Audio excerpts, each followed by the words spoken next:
c'est le truc le plus fort que j'ai jamais tenté pour le climat. Un truc interdit par la loi. Ça vous choque? Est-ce qu'aujourd'hui, c'est ce genre de truc qu'il faut faire, ce genre d'action pour que les gens se réveillent? Ouais, c'est une question qui divise. Et comme ça divise, bah ça mérite une vidéo. Bon allez, faut que je nettoie. Hey. Un mouchoir.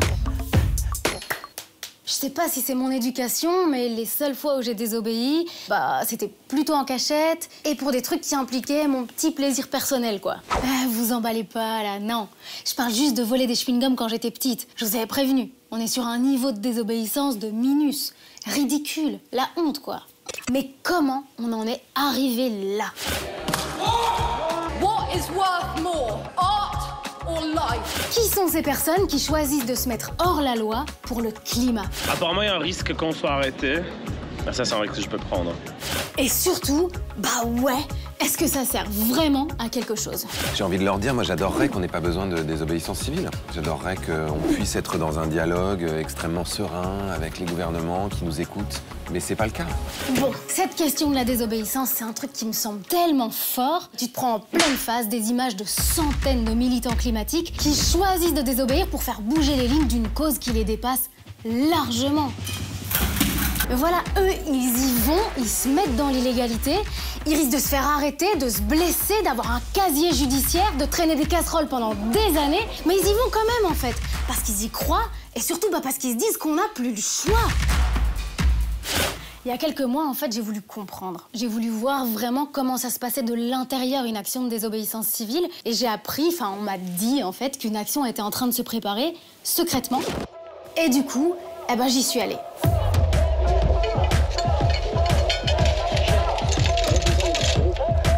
On est en train d'essayer de bloquer le Forum for the Future of Agriculture, qui est en fait un forum où tous les lobbyistes de l'agriculture se réunissent et ils essayent de se donner une touche green, verte, mais c'est tout à fait du greenwashing, quoi. Ils continuent de mettre en place des systèmes de vente de pesticides, etc. Et c'est surtout les multinationales qui en profitent. Et en fait, moi, je crois que ce qui m'a le plus marqué là-dedans, c'est le niveau de préparation de ce genre d'action. En fait, tu débarques pas comme ça au hasard, non, c'est préparé minutieusement avec des gens qui ont tous des rôles bien précis. Ce qui m'a marqué aussi, c'est la question du risque, en fait. Au moment même, jusqu'où t'es prêt à aller? La question du risque, je sais pas trop où elle se pose, dans le sens où je viens me rebloquer à une valise ou bien dans 20 ans, il y aura plus d'eau nulle part, d'eau propre, d'eau potable nulle part, il y aura des pesticides partout et au moins on aurait été là, on aurait été de ce côté-ci de l'histoire peut-être. Ce jour-là, il y avait des étudiants, mais il y a aussi des gens qui avaient un boulot et qui ont choisi de pas aller bosser parce que désobéir, en fait, pour eux, c'est devenu le seul moyen d'être écouté. On a essayé les manifs pour le climat, on a essayé toutes sortes de choses et il n'y a rien qui marche. Il n'y a rien qui fait qu'on puisse se faire entendre. Donc on a tout essayé, maintenant il faut bloquer, il faut se battre, il faut dire stop, quoi, tout simplement. En fait, c'est ça la désobéissance civile. On se met hors la loi pour demander un changement politique et pour se faire entendre, évidemment. En fait, c'est une sorte de résistance, mais sans violence envers les personnes. Et ces derniers mois, il y a eu plein de types d'actions différentes, alors je vous ai préparé les vidéos qui m'ont le plus marqué. Bon, il y a évidemment eu les actions dans les aéroports et celle de Amsterdam pour bloquer les jets privés en roulant à vélo dans tous les sens. Je dois bien avouer qu'elle m'a fait marrer. C'était les groupes Greenpeace et Extinction Rebellion. Alors, dans le genre image forte, en France, ils ont aussi franchi les barrières de l'aéroport de Roissy pour peindre un avion en vert, ce qui sera probablement jamais. Alors ça, c'était en Allemagne, à Hambach. Un truc digne d'une scène de film pour bloquer la plus grande mine de charbon du pays.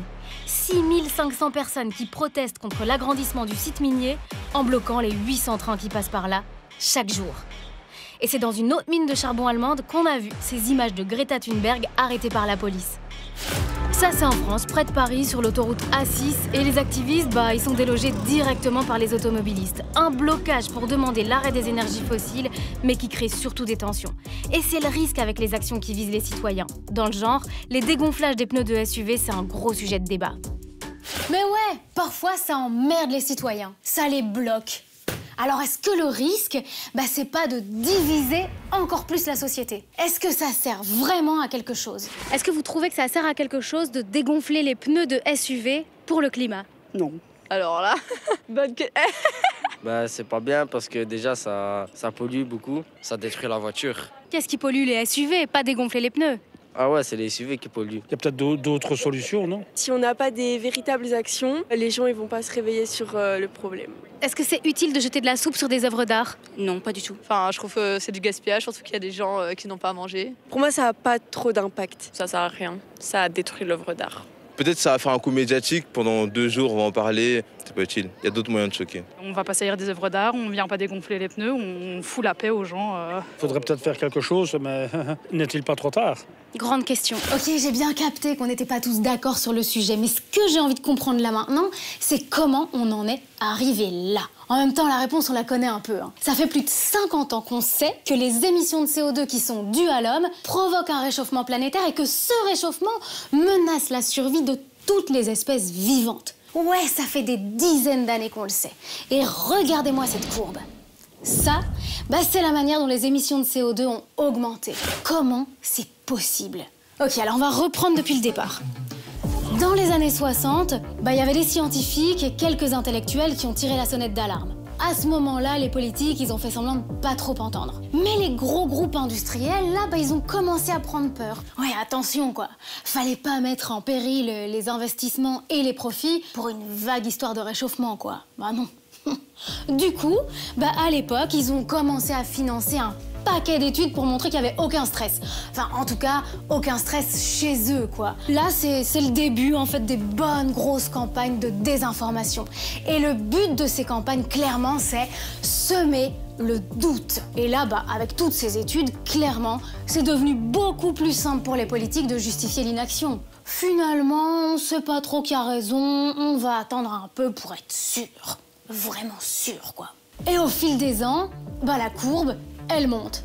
Le climat se réchauffe, les émissions de CO2 augmentent. Alors au final, c'est pas étonnant que les citoyens s'organisent. Et on en arrive à ces énormes marches pour le climat qui ont mobilisé des centaines de milliers de personnes partout dans le monde. Et avec quel résultat?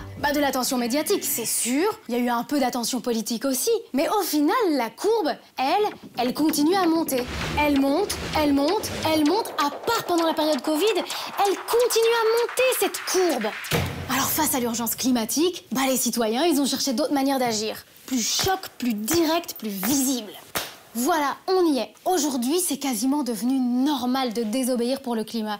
C'est un moyen d'action qui s'ajoute aux marches et aux rapports des scientifiques. Tiens, d'ailleurs, il y a même des scientifiques qui font des actions de désobéissance civile, tellement ils en peuvent plus de répéter tout le temps la même chose sans qu'on les entende.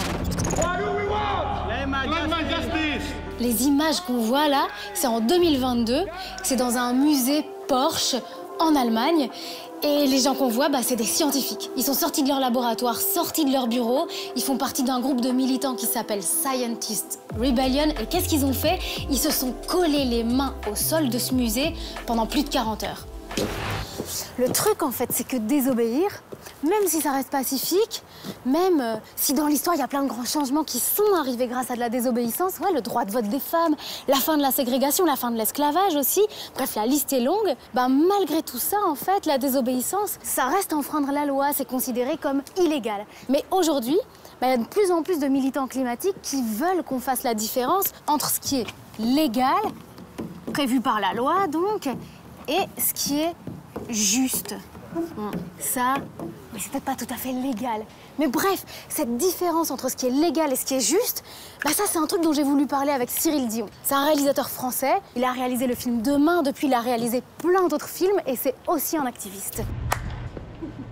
Est-ce que c'est légitime, selon toi, Cyril, d'enfreindre la loi dans une action de désobéissance civile au nom de l'écologie? Ça dépend ce qui est en jeu. Si aujourd'hui on considère que construire un nouveau pipeline qui va mettre en danger des milliers, voire des millions de personnes sur cette planète, on peut se dire que c'est légitime d'enfreindre la loi pour essayer d'empêcher qu'on construise ces infrastructures fossiles qui vont mettre des gens en danger, oui. C'est la différence entre ce qui est juste et ce qui est légal? Ce qui est juste aujourd'hui, c'est d'essayer de tout faire pour que cette planète reste habitable. Et c'est ça qui est en train de se jouer. Et si ça passe de temps en temps par enfreindre la loi, sans évidemment mettre en danger la vie de qui que ce soit, mais ce que par exemple les soulèvements de la Terre en France appellent le désarmement, c'est-à-dire désarmer d'une certaine manière l'industrie fossile dans sa capacité à dérégler le climat.